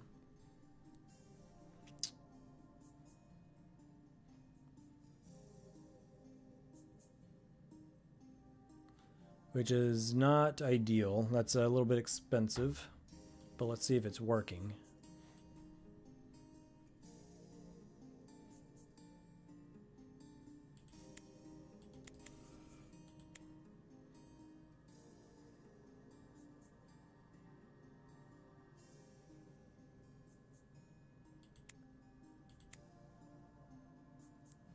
It seems to be working on that one at least. So let's do another one here. Let's say the water tower. Okay, it's frozen. So when these freeze, right now they're just turning blue and they should not be able to attack.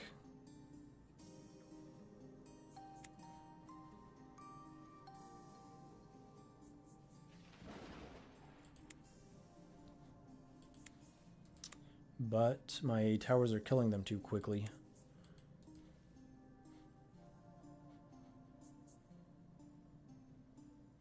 I think I need to change the way scrolls are collected too. It's a little bit slow.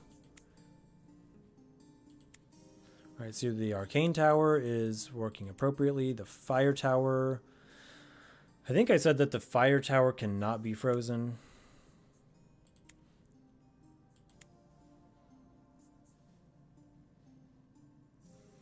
The ice tower can be frozen.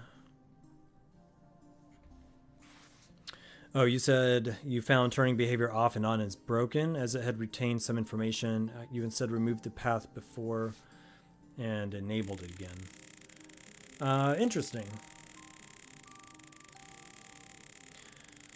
Let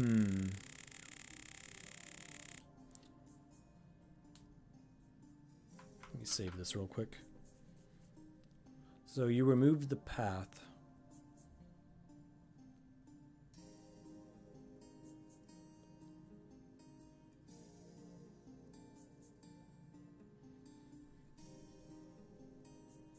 That must be the problem. It must be retaining some information, like you're saying.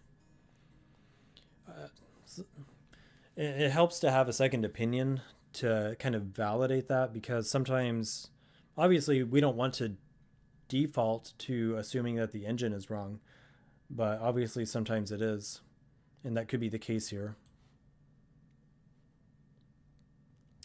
So let me think.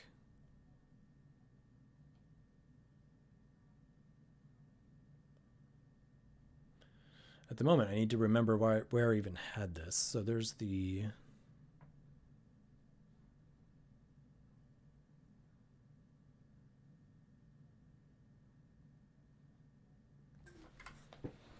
Okay, so black hole. Let's try this real quick. This can be the final thing for tonight. Let's work with a more basic enemy, though, not the ice enemy.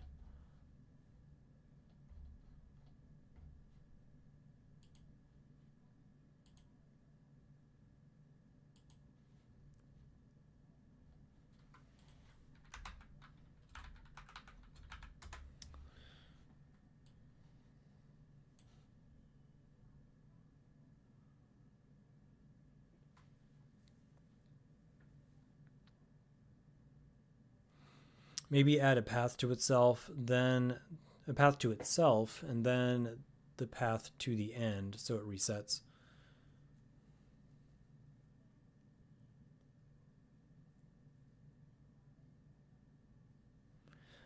That could work.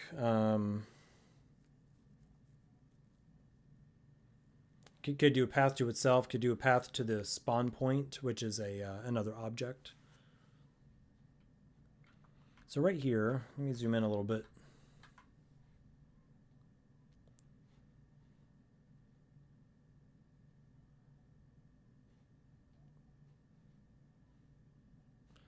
Let me double check. So is this, let me double check that this is working. The problem was when deleting a tower. Let me see if it's still working normally without deleting.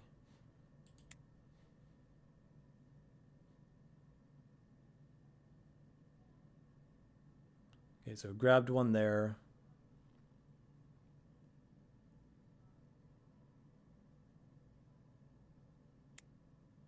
Which weirdly it's kind of like behind, but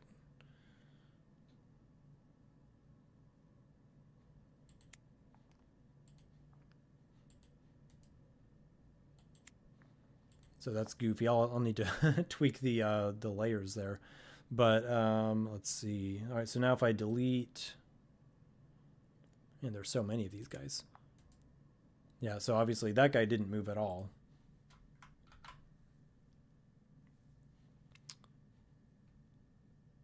So it seems to work normally, but the objective will be to reposition an enemy when it's deleted. So if right here,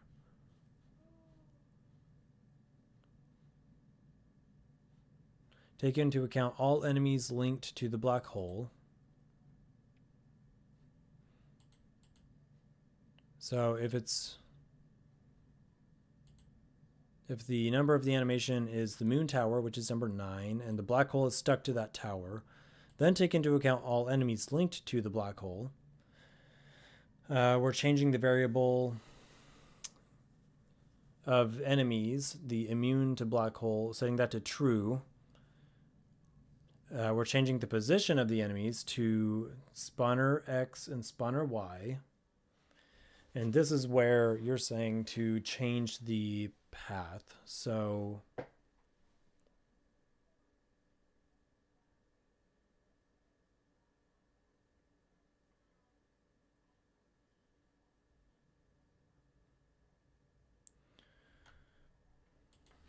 let's see.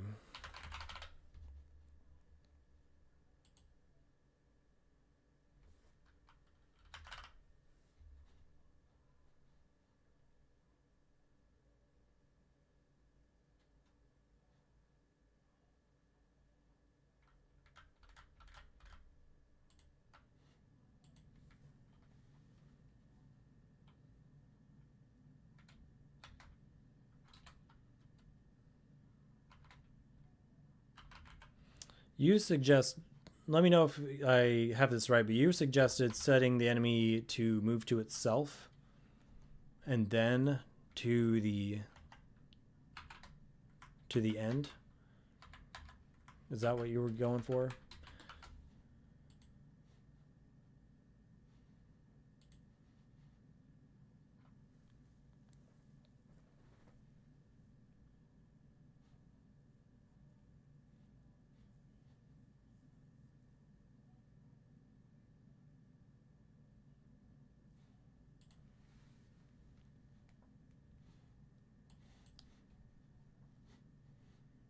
Just about out of time here, but let's see if we can figure anything out.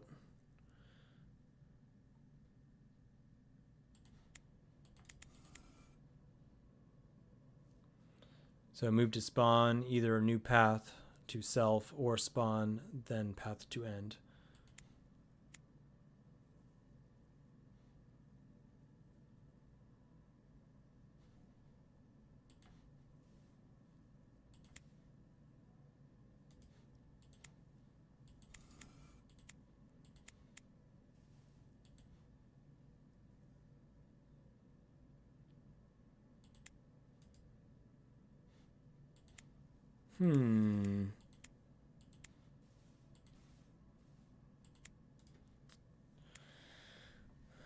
Well, I don't want to get excited, but it seems to be working.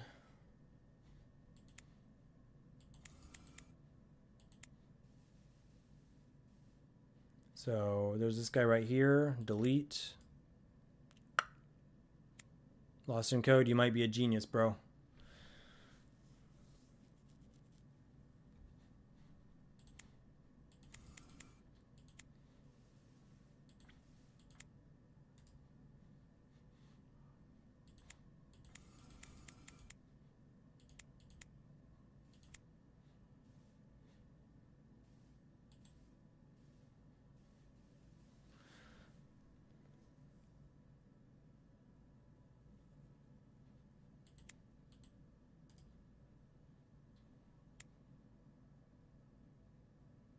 Yeah, that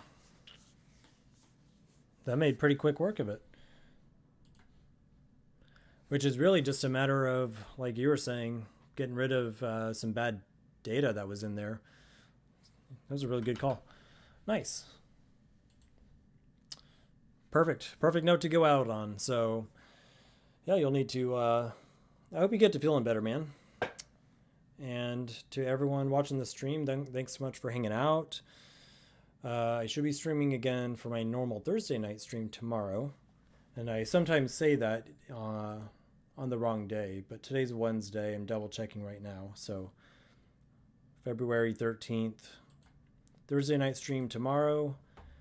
Until then, thanks so much for watching, and wherever you live or whatever it is you're working on, I hope you have fewer bugs than I do. So thanks.